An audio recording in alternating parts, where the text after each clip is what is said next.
I'm here with Soren Norgaard, and we're going to be talking about InAVate 2018. So Soren, it's the 10th anniversary of InAVate. How has the show progressed from its inception to now, and where do you think it's going? Well, yeah, 10 years, it doesn't seem like a lot, does it? But it's gone really quickly, and if you sort of look back at the history of InAVate, back in the early days, it was in a different location in the Hurrairah Pavilion. And it was quite small. It was probably about less than half of what it is today. And it really sort of derived from the live entertainment industry and live events. So back then there was a lot more black t-shirts and what have you. And gradually it sort of evolved as I think the AV industry has matured in Australia. It's become more corporate. Obviously the commercial AV sector has grown substantially in that time as well.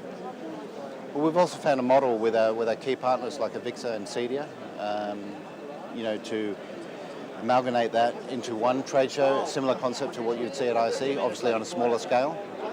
And the industry have embraced the show over the years. And what we see today is pretty much a miniature size exhibition of what you would find in the US at Infocom or the big one in Amsterdam at ISE. So pretty happy with how it's developed, and you can see the exhibitors are investing a lot into their displays and product ranges and what have you. You'd probably find almost as many brands here as you would at Infocom, but they're mostly through distribution here.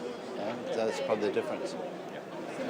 It's very interesting that you mentioned that you had your roots in the live sound and pro sound sector, and now obviously AV's burgeoned and it's starting to converge with IT.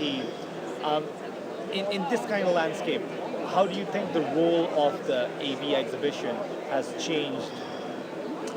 Well, obviously with a lot more going over IP and a lot of talent now coming in from the ICT sector into the AV industry, it's going to be a gradual move, and more software-based technologies coming online. So I think in a few years' time, it's going to be about how we communicate to the end user. It's going to be the key. If we can get that right, I see this as a show that's still going to keep growing, and it's going to be about solutions. It's going to be about the experiences that we can provide at the show that translate into real application. And looking towards the future, how do you think InAVate is going to evolve, and what new things can we expect? New thing, I think just what I touched upon, it's about the application, it's about the experiences, and you see more and more exhibitors that actually have that experience on their booth. So it's not about the technology or the black box, it's the end user seeing the application and saying, well, actually that would be good in that retail environment or in that hotel lobby or what have you. So I think if we can get that experience and tailor that with the education and the insights, I still think we've got a bright future. Thank you so much for your time, Soren. All right, thank you very much. It was nice talking to you.